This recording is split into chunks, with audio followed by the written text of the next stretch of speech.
আমার নবী ইহুদিকেও সম্মান দিতে কার্পণ্য করে নাই। আওয়াজ করে বলেন আল্লাহু আকবার।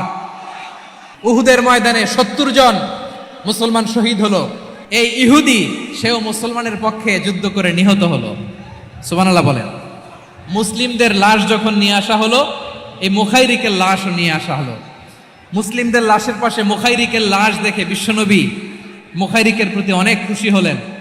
আর বিশ্বনবী খুশি হয়ে বললেন, মুখাইরিক খৈরু ইয়াহুদ, মুখাইরিক যদিও তুমি ইহুদি, তারপরে তুমি সব ইহুদিদের মধ্যে সেরা ইহুদি। পড়েন সুবহানাল্লাহ। I am very happy to C this scenario. মাশাআল্লাহ, আলহামদুলিল্লাহ। আমি একটু দেখতে চাই যে রংপুর বিভাগের কে কোন জেলা থেকে আপনারা এসেছেন। কুড়িগ্রাম থেকে কারা এসেছেন দেখি? কুড়িগ্রাম, মাশাআল্লাহ মাশাআল্লাহ। আচ্ছা, গাইবান্ধা জেলার কে আসছেন? গাইবান্ধা, মাশাআল্লাহ। ঠাকুরগাঁও, ঠাকুরগাঁও অনেকে আসছেন। দিনাজপুর জেলা থেকে, মাশাআল্লাহ। নীলফামারী, ঠিক আছে, ফি আমানিল্লাহ। পঞ্চগড় অনেক আসছে। রংপুর, রংপুর,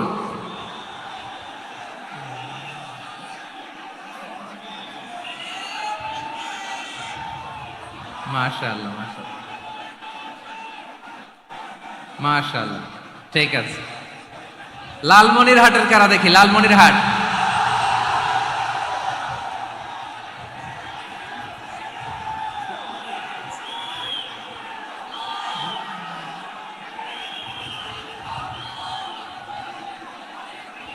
মাশাআল্লাহ মাশাআল্লাহ মাশাআল্লাহ মাশাআল্লাহ।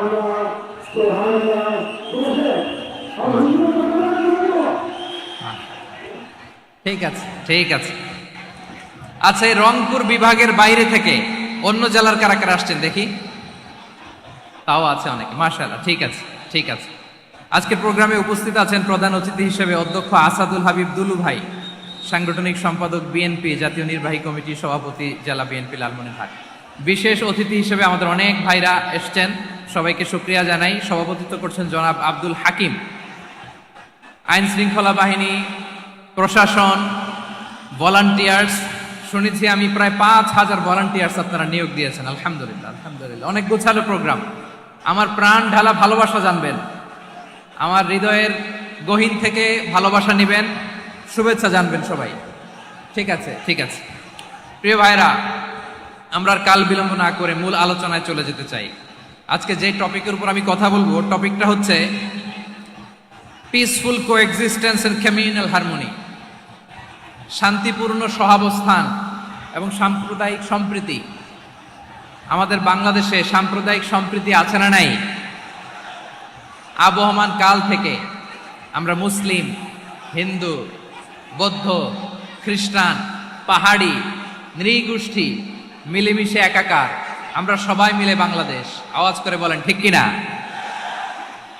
আমাদের পারস্পরিক সম্প্রীতি, ভালোবাসা, সৌহার্দ্যপূর্ণ আচরণ, বোঝাপড়া, এটা বেশ মজবুত, বেশ মজবুত। তবে মাঝে মাঝে আমাদের এই সম্প্রীতির ভেতরে অনেকে ফাটল ধরাতে চায়। আমরা যে সুখে আছি, শান্তিতে আছি, এটা অনেকের ভালো লাগে না, ঠিক কিনা বলেন? আমাদের মধ্যে সাম্প্রদায়িক সম্প্রীতি, সৌহার্দ্যপূর্ণ আচরণ, ভালোবাসা, এটা আবহমান কাল ধরে আছে। তার প্রমাণ, আমরা তাফসিরুল মাহফিলের আয়োজন করলে আমাদের হিন্দু ভাইরা ডিস্টার্ব করে না, ঠিক কিনা? এবং আমি যদি বলি হাত তোলেন, হিন্দু ধর্মের কারা কারা এসেছেন, কত শত কত হাজার যে হাত উঠবে, আপনি অবাক হয়ে যাবেন। আমি চাচ্ছি না হাত উঠাতে। খুলনাতে সর্বশেষ যে আমি প্রোগ্রাম করে গেলাম, সেখানে কয়েকশো হিন্দু ভাই আসছে আমাদের আলোচনা শুনতে, আলহামদুলিল্লাহ। অনেক বৌদ্ধরা আসে, অনেক খ্রিস্টানরা আসে। এবার সফরেও অনেক হিন্দু ভাইরা আমার সাথে দেখা করেছে। তারা বলেছে, হুজুর আমরা আপনার আলোচনা শুনি। আলহামদুলিল্লাহ বলেন। So it's our responsibility to present our religion to our non-Muslim brothers and sisters. আমাদের অমুসলিম ভাই বোনদের কাছে ইসলামের সৌন্দর্য তুলে ধরা, এটা আমাদের দায়িত্ব। We all are the ambassador of Islam. আমরা প্রত্যেকে দায়িত্বশীল, আমরা প্রত্যেকে এক একজন ইসলামের অ্যাম্বাসেডর। আলহামদুলিল্লাহ বলেন। এজন্য এমন ভাবে দ্য বিউটি অফ ইসলাম, ইসলামের সৌন্দর্য আমাদেরকে ফুটিয়ে তুলতে হবে, যাতে করে নন মুসলিমরা শাহাদা পড়ে, কালিমা পড়ে মুসলমান হয়ে যায়। অনেক নন মুসলিম ভাই বোন আমাদের হাতে শাহাদা পড়ে, কালিমা পড়ে মুসলমান হয়েছে অনেক। সো আমরা যেন ইসলামের বিউটিটাকে তুলে ধরতে পারি, এবং এই যে সম্প্রীতি, এটাকে যেন আমরা অটুট রাখতে পারি। আদতে আদতে বাংলাদেশের ইতিহাস বলে আমাদের দেশে কোনো দাঙ্গা নাই, আছে? লালমনিরহাটের ভাইরা আওয়াজ করে বলেন, আমাদের দেশে হিন্দু মুসলিম দাঙ্গা আছে? আমরা ভাই ভাই, আওয়াজ করে বলুন তো, আমরা কি ভাই ভাই? কিন্তু কিছু দুষ্ট লোক আছে, তারা আমাদের সম্পর্কের মধ্যে ফাটল ধরাতে চায়, ঠিক কিনা বলেন? মাঝে মাঝে ঝগড়া লাগাতে চায়। দেখবেন পত্রপত্রিকায় দেখা যায় বিভিন্ন ধর্মীয় উপাসনালয়গুলোতে হামলা চালানো হয়। এগুলো রাজনৈতিক উদ্দেশ্য প্রণোদিত, এগুলোর সাথে ইসলামের কোনো সম্পর্ক নাই। এজন্য এই দুর্বৃত্তদের ব্যাপারে আমাদের সাবধান থাকতে হবে। আমরা সবসময় যেমনি ঐক্যবদ্ধ, ইউনাইটেড, আমরা যদি এরকম ইউনাইটেড থাকি, এই সমস্ত দুর্বৃত্তদের কালো হাত ভেঙে দিতে আমাদের 1 ঘন্টাও লাগবে না। চিল্লায় বলো ঠিক কিনা? আমরা সংঘবদ্ধ থাকবো। এই যে আমাদের পিসফুল কোএক্সিস্টেন্স, শান্তিপূর্ণ সহাবস্থান। হিন্দুরা পূজা করে, যেদিন হিন্দুদের পূজা অনুষ্ঠান, আমরা ওই দিন তাফসির মাহফিল করি না, ঠিক কিনা বলেন? যেদিন আমাদের তাফসিরুল কোরআনের প্রোগ্রাম, ওই দিন আমাদের হিন্দু ভাইরা ডিস্টার্ব করে না। সুবহানাল্লাহ। হিন্দুদের পূজা অনুষ্ঠানে মাদ্রাসার ছাত্র যে পাহারা দেয়, গোটা বিশ্বে এরকম দৃষ্টান্ত নজির বিরল, ঠিক কিনা বলেন? আইন শৃঙ্খলা বাহিনীর পাশাপাশি মাদ্রাসার ছাত্ররা যে সেখানে পাহারা দেয়, গোটা পৃথিবীতে এই দৃষ্টান্ত আপনি পাবেন। মাদ্রাসার ছাত্ররা, তারা তো কোরআনের ধারক, তারা হাদিসের ধারক, তারা কেন মন্দির পাহারা দিবে? এই সম্প্রীতিকে ধরে রাখার জন্য, এই সৌহার্দ্যকে ধরে রাখার জন্য, আমাদের পারস্পরিক ভালোবাসাকে অটুট রাখার জন্য। আওয়াজ করে বলতে হবে, ঠিক কিনা? এখন বলেন, আমাদের এই ভালোবাসা অটুট থাক, আমরা চাই কি চাই না? আমরা হিন্দু মুসলিম মিলেমিশে শান্তিপূর্ণ সহাবস্থান, সাম্প্রদায়িক সম্প্রীতি। লালমনিরহাটের ভাইয়ের আওয়াজ করে বলুন, এই সাম্প্রদায়িক সম্প্রীতি আমরা চাই কি চাই না? আল্লাহ এই দেশকে তুমি বরকতময় করো, বাংলাদেশকে তুমি শান্তিময় করো। আওয়াজ করে সবাই বলেন আমিন। এই জায়গাটাতে সামান্য একটু আওয়াজ হচ্ছিল, এটাও থেমে গেছে। আলহামদুলিল্লাহ, আলহামদুলিল্লাহ। এখন একেবারে everything is in my control. মাশাআল্লাহ। ঠিক আছে, আমি মূল আলোচনায় যাই। প্রিয় ভাইরা, আমি বলেছিলাম আমার আলোচনার বিষয় হচ্ছে শান্তিপূর্ণ সহাবস্থান, সাম্প্রদায়িক সম্প্রীতি। আমরা দেখব ইসলাম আমাদেরকে কি কি দিক নির্দেশনা দেয়। শান্ত হইতে হবে। খরগোশের কানের মতো কান দুটো আমার দিকে করে রাখেন। আমি এখনো উঠে যাব, হাত নাড়ায় লাভ নাই, আমি উঠে যাব। তাকায় থাকো আর কান খাড়া, আওয়াজ হবে না। হ্যাঁ, মাশাআল্লাহ, মাশাআল্লাহ, ঠিক আছে। আমরা দেখবো যে রাসূল সাল্লাল্লাহু আলাইহি ওয়াসাল্লাম এই পিসফুল কোএক্সিস্টেন্সের জন্য আমাদের কি শিখিয়েছেন, কি কি গাইডলাইন দিয়েছেন। আমরা 1, 2, 3, 4 করে এগুলো আপনাদের সাথে শেয়ার করব। আমি আপনাদের খেদমতে সূরাতুল আনআমের 108 নম্বর আয়াত তেলাওয়াত করেছি। এখানে আল্লাহ রাব্বুল ইজ্জা ওয়াল জালাল তিনি ইরশাদ করছেন, ওয়ালা তাসুব্বুল্লাযীনা ইয়াদউনা মিন দুনিল্লাহি ফায়াসুব্বুল্লাহা আদওয়ান বিগাইরি ইলম কাযালিকা যায়্যান্না লিকুল্লি উম্মাতিন আমালাহুম থুম্মা ইলা রাব্বিহিম মারজিউহুম ফায়ুনাব্বিউহুম বিমা কানু ইয়ামালুন। রব্বুল আলামিন বলেন, গোলাম ও আমার ইমানদার বান্দারা, শোনো শোনো, ও আমার বিশ্বাসী বান্দারা, শোনো শোনো। লা তাসুব্বুল্লাযীনা ইয়াদউনা মিন দুনিল্লাহ ফায়াসুব্বুল্লাহা আদওয়াম বিগাইরি ইলম। ও আমার বিশ্বাসী বান্দারা, যারা আল্লাহকে ব্যতি রেখে, আল্লাহকে বাদ দিয়ে অন্য উপাস্যকে ডাকে, দেবীর পূজা করে, দেবতাদের পূজা করে, তোমরা খবরদার তাদের গালি দিও না। আওয়াজ করে বলেন, কি দিও না?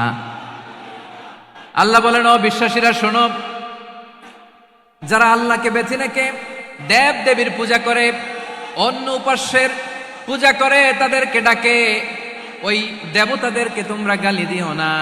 যদি ওই দেবতাদেরকে গালি দাও তাহলে ভুলবশত শত্রুতাবশত তারা তোমাদের রব আল্লাহকে গালি দেবে, ঠিক কিনা?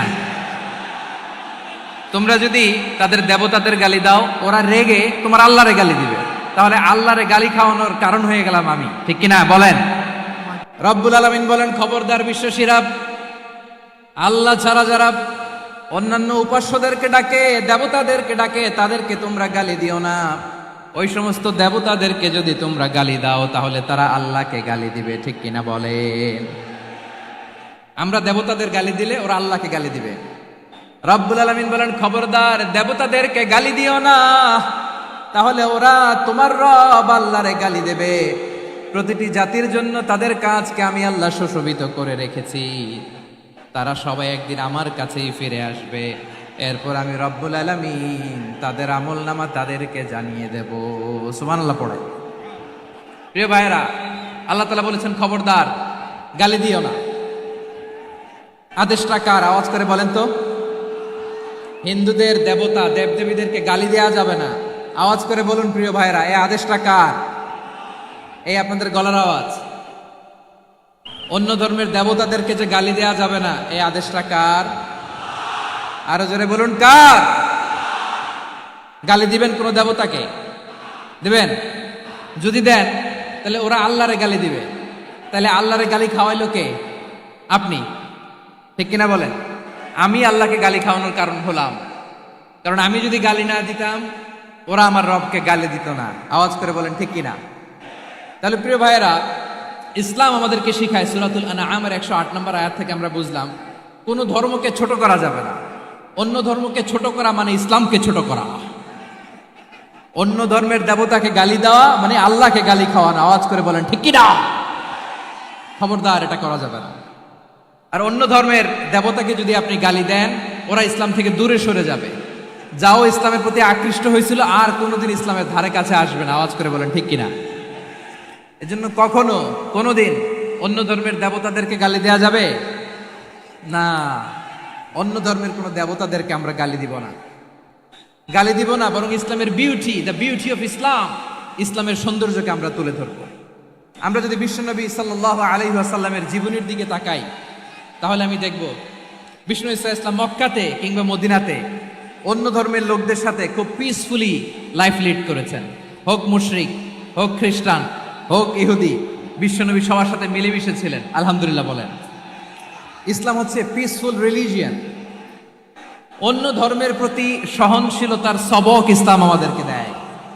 কিন্তু প্রতিটি মুসলিমের এটা মনে রাখতে হবে, আল্লাহর কাছে পছন্দনীয় গ্রহণযোগ্য ধর্ম, জীবনাদর্শ একটি, সেটা হচ্ছে ইসলাম। আওয়াজ করে বলেন সেটা কি? লালমনিরহাটের ভাইয়েরা আওয়াজ করে বলুন, আল্লাহর কাছে মনোনীত ধর্ম একটি, সেটা কি? এজন্য রব্বুল আলামিন বলেন, ইন্নাদ-দীনা ইনদাল্লাহিল ইসলাম, আল্লাহর কাছে মনোনীত গ্রহণযোগ্য অ্যাকসেপ্টেড ধর্ম মতাদর্শ একটা, সেটা হলো ইসলাম। ইসলাম ছাড়া অন্য কোনো ধর্ম যদি কেউ তালাশ করে, তার ওই ধর্ম আল্লাহ গ্রহণ করবে না। ওমাই ইয়াবতাগি গায়রাল ইসলামি দীনান ফালাই ইউকবালা মিন ওয়া হুয়া ফিল আখিরাতি মিনাল খাসিরিন।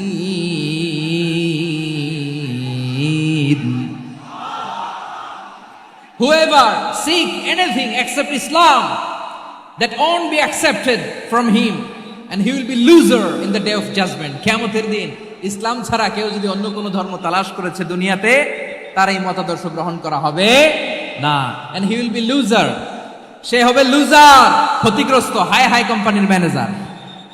ওর আমও শেষ, সালাও শেষ। আওয়াজ করে বলেন ঠিক কি না? এজন্য ইসলাম পেয়ে আমরা খুশি না বেজার? প্রত্যেক নামাজ শেষে আমরা আল্লাহরে বলি, আল্লাহ রাদিতু বিল্লাহি রাব্বা ওয়া বিল ইসলামি দীনা ওয়া বি মুহাম্মাদিন নাবিয়ান ওয়া রাসূলা। ও আল্লাহ, তোমারে রব হিসেবে পেয়ে আমরা খুশি। ও আল্লাহ, ইসলামকে ধর্ম হিসেবে পেয়ে আমরা খুশি। বিশ্বনবীকে আমাদের রাসূল পেয়ে আমরা খুশি। ঠিক কিনা বলেন? ইসলাম ছাড়া অন্য কোনো ধর্ম আমরা গ্রহণ করব না। ঠিক কিনা বলেন? আল্লাহর কাছে অ্যাকসেপ্টেড রিলিজিয়ান একটা, সেটা ইসলাম। তো বিশ্বনবী সাল্লাল্লাহু আলাইহি ওয়াসাল্লাম মক্কাতে কিংবা মদিনাতে খুব পিসফুলি এক্সিস্ট করেছেন, যে কোনো ধর্মের সাথে মিলেমিশে চলেছেন। তার প্রমাণ আমরা যদি রাসূল সাল্লাল্লাহু আলাইহি ওয়াসাল্লামের বায়োগ্রাফির দিকে তাকাই, তাহলে দেখব তিনি মুশরিকদের সাথে পিস ট্রিটি করেছেন, শান্তি চুক্তি, পিস ট্রিটি, পিস এগ্রিমেন্ট। আপনারা হুদাইবিয়ার সন্ধির নাম শুনেছেন? আমার লালমনিরহাটের কলিজার টুকরা ভাইয়েরা, হুদাইবিয়ার সন্ধির নাম আপনারা শোনেন নাই? ষষ্ঠ হিজরিতে বিষ্ণু ইসা ইসলাম মুশরিকদের সাথে এই ট্রিটি করেছেন, চুক্তি। কাদের সাথে? মুশরিকদের সাথে। আমরা তো মুসলমান বসতে পারি না, আমরা দুই মুসলিম ভাই একসাথে বসে চা খেতে পারি না, গল্প করতে পারি না। বিষ্ণু ইসা ইসলাম মুশরিকদের সাথে ট্রিটি করেছেন, হুদাইবিয়ার সন্ধি। এই সন্ধির আগে মক্কা থেকে কেউ মদিনায় যেতে পারে না, মদিনা থেকে কেউ মক্কায় যেতে পারে না। কিন্তু এই সন্ধির পরে ট্রাফিক স্বাভাবিক হয়ে গেল, মক্কার লোকেরা মদিনায় আসতে পারে, মদিনার লোকেরা মক্কায় আসতে পারে। এটাকে বলে সুলহে হুদাইবিয়া, the peace agreement of Hudaybiyyah, শান্তি চুক্তি। আমরা পৃথিবীতে এখন অনেক শান্তি চুক্তির নাম শুনি, এগুলো সব the piece treaty of Hudaibiya থেকে কপি করা। আল্লাহু আকবার। তাহলে বিশ্বনবী সাল্লাল্লাহু আলাইহি সাল্লাম তিনি যে শান্তিপূর্ণ সহাবস্থানে বিশ্বাসী ছিলেন, মুসলমানেরা যে অন্য ধর্মের প্রতি সহনশীল, তার প্রমাণ হচ্ছে এই পিস ট্রিটি। শুধু তাই নয়, মাইকের সাউন্ডটা একটু বাড়াই দিতে হবে, খুব দুর্বল, একটু মজবুত করতে হবে, আর একটু ক্লিন করতে হবে, আর সবগুলা জায়গায় সাউন্ড যাচ্ছে কিনা একটু ক্রস চেক করতে হবে। হ্যাঁ, পাবেন দিচ্ছে mic operator, he is trying his level best, দিচ্ছে। মাইক অপারেটর যিনি আছেন, প্রতিটি জায়গায় প্রতিটি সাউন্ড বক্সে যেন আওয়াজ পাওয়া যায়, একটু ক্রস চেক করেন, সাউন্ডটাকে একটু স্ট্রং করে দেন। হ্যাঁ, ঠিক আছে, মাশাআল্লাহ। এদিকে তাকান, এদিকে। মক্কার পার্ট গেল, পিস এগ্রিমেন্ট করলেন, শান্তি চুক্তি। বিষ্ণু ইসলাম মদিনায় যে কি করলেন?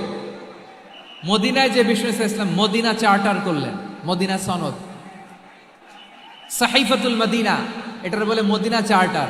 যে ওয়েস্টে, ইউরোপে, আমেরিকাতে তারা অনেক চার্টার করে, সব চার্টার মদিনা চার্টার থেকে কপি করা। আওয়াজ করে পড়েন সুবহানাল্লাহ। বিষ্ণু ইসলাম মদিনায় গেলেন, মদিনাতে মুসলিম, মুশরিক, ইয়াহুদি, এই তিন ধর্মের লোক মিলে সব স্টেক হোল্ডার যারা আছে সবাইকে নিয়ে বিষ্ণু ইসলাম মদিনা চার্টার করলেন, মদিনা সনদ। পড়েন সুবহানাল্লাহ। শুধু তাই নয়, মক্কাতে বিশ্বনবী পিস এগ্রিমেন্ট করলেন, শান্তি চুক্তি মুশরিকদের সাথে। মদিনাতে যে বিশ্বনবী মদিনা চার্টার করলেন, মদিনা সনদ করলেন ইহুদিদের সাথে। আবার মদিনাতে বিশ্বনবী ইহুদিদের সাথে পিস ডায়ালগ করলেন, ইন্টারফেথ ডায়ালগ করলেন, আন্তধর্মীয় সংলাপ করলেন। যে সংলাপের মূল ভিত্তি ছিল তাওহীদ। মূল ভিত্তি ছিল কি? তাওহীদ। বিশ্বনবী ইহুদিদেরকে ডাকলেন, আহ্বান করলেন, কুল ইয়া আহলাল কিতাবি তাআলাউ ইলা কালিমাতিন সাওয়াইন বাইনানা ওয়া বাইনাকুম আল্লা না'বুদা ইল্লাল্লাহ ওয়া লা নুশরিকা বিহি শাইআন ওয়া লা ইয়াত্তাখিযা বা'দুনা বা'দান আরবাবাম মিন দুনিল্লাহ فإن تولوا فقولوا اشهدوا بأننا مسلمون। সুবহানাল্লাহ পড়েন। বিশ্বনবী মদিনার ইহুদিদের ডেকে বললেন, ও ইহুদিরা, শোনো শোনো, আসো এমন একটা আদর্শের প্রশ্নে আমরা একত্রিত হই, যে আদর্শের প্রচার তোমাদের নবীরাও করেছে, আমিও করি। যে আদর্শের কথা তোমাদের পবিত্র ধর্মগ্রন্থগুলোতে আছে, আমার কোরআনেও আছে, সেটা হলো তাওহীদ। আমরা এক আল্লাহ ছাড়া কারো ইবাদত করব না, আল্লাহর সাথে কাউরে শরীক করব না, আল্লাহ ছাড়া কাউরে রব মানব না। পড়েন সুবহানাল্লাহ। তাহলে আমার প্রিয় লালমনিরহাটের ভাইরা, মদিনাতে যে তিনি মদিনা চার্টার করলেন, মদিনা সনদ, পিস ডায়ালগ করলেন, শান্তির সংলাপ, ইন্টারফেথ ডায়ালগ করলেন, আন্তধর্মীয় সংলাপ, যার ভিত্তি ছিল তাওহীদ। সুবহানাল্লাহ পড়েন। তাহলে অন্য ধর্মের প্রতি সব সময় ইসলাম সহনশীল। টলারেন্স যদি আপনি দেখতে চান, ইসলামের নবী বিশ্ব নবীর দিকে তাকান, ঠিক কিনা বলেন? আমরা তো সংখ্যালঘুদের রাইটস প্রোটেক্ট করার জন্য কত আইন বানাই, কত বৈঠক করি, কত সংবাদ সম্মেলন করি। বিষ্ণু সাল্লাল্লাহু আলাইহি ওয়াসাল্লাম সংখ্যালঘুদের রাইটসের ব্যাপারে, অধিকারের ব্যাপারে যে কথা বলেছেন, শুনলে আপনি অবাক হয়ে যাবেন। বিশ্বনবী বলেন, আলা মান যালামা মুআহাদান আও ইনতাকাসাহু আও কাল্লাফাহু ফাওকা তাআতিহি আও কাল্লাফাহু ফাওকা তাকাতিহি আও আখাযা মিনহু শাইআন বিগাইরি তিবি নাফসিন ওয়া আনা হাজিজুহু ইয়াউমাল কিয়ামা। খবরদার, জেনে রাখো, কেউ যদি কোনো সংখ্যালঘুর উপরে অত্যাচার করে, কোনো সংখ্যালঘুর প্রাপ্য থেকে যদি কেউ কাউকে ঠকায়, সংখ্যালঘুর উপর যদি কেউ কষ্ট দেয়, কোনো সংখ্যালঘুর সম্পদ যদি কেউ জোর করে কেড়ে নেয়, আমি কিয়ামতের দিন বিশ্বনবী ওই সংখ্যালঘুর পক্ষে আর ওই মুসলমানদের বিপক্ষে বাদী হয়ে দাঁড়াবো। সুবহানাল্লাহ বলতে পারলেন না? আল্লাহু আকবার। আপনি নামাজি, আপনি মুসল্লি, আপনি হাজী সাহেব, তাহাজ্জুদ পড়তে পড়তে কপালে দাগ ফেলে দিছেন, আপনার প্রতিবেশী হিন্দু, ভাবছেন আমার তো পাওয়ার আছে, ওর জমিটা দখল করি। বিশ্বনবী বলেন, কিয়ামতের দিন ওই হিন্দুর পক্ষে তোর বিরুদ্ধে আমি বাদী হয়ে দাঁড়াবো। পৃথিবীর কোন ধর্মে এরকম স্টেটমেন্ট পাবেন? পাবেন? আপনি ভাবছেন আপনি নামাজ পড়লে, হাজী সাহেব কপালে দাগ ফেলায় দিলে আপনি সালসালায়ে জান্নাতে চলে যাবেন না? খবরদার। বিশ্বনবী বলেন, কোন সংখ্যালঘুর উপর যদি কেউ আক্রমণ করে, তার প্রাপ্য তাকে না দিয়ে যদি তাকে ঠকায়, তার উপর জুলুম করে, তার সম্পদ যদি কেড়ে নেয়, আমি নবী, তুমি মুসলিম হইতে পারো, মুসল্লি হইতে পারো, তার পক্ষে, তোমার বিপক্ষে আল্লাহর দরবারে বাদী হয়ে দাঁড়াবো। আচ্ছা লালমনিরহাটের ভাইরা, কথা বুঝতে পারলে আওয়াজ করে উত্তর দেন। বিশ্বনবী যদি কারো বিপক্ষে দাঁড়ায় কিয়ামতের দিন, আই রিপিট, আমি আবারও বলছি, বিশ্বনবী যদি কিয়ামতের দিন কারো বিপক্ষে দাঁড়ায়, ও তো সালসালায়ে জান্নাতি, তাই না? জান্নাতি না? যে নবীর সুপারিশ ছাড়া জান্নাতের গেটও দেখা যাবে না, ওই নবী যদি বলে তোর বিপক্ষে আমি বাদী হয়ে দাঁড়াবো, ওই জান্নাতে আর ঢোকার কোনো সুযোগ আমাদের থাকবে? এখানেই শেষ না আমার প্রিয় লালমনিরহাটের ভাইয়েরা, এখানেই শেষ নয়। বিশ্বনবী বলেন, মান কাতালা মুআহাদান, বুখারীর বর্ণনা, মান কাতালা মুআহাদান লাম ইয়ারাহ রাইহাতাল জান্নাহ।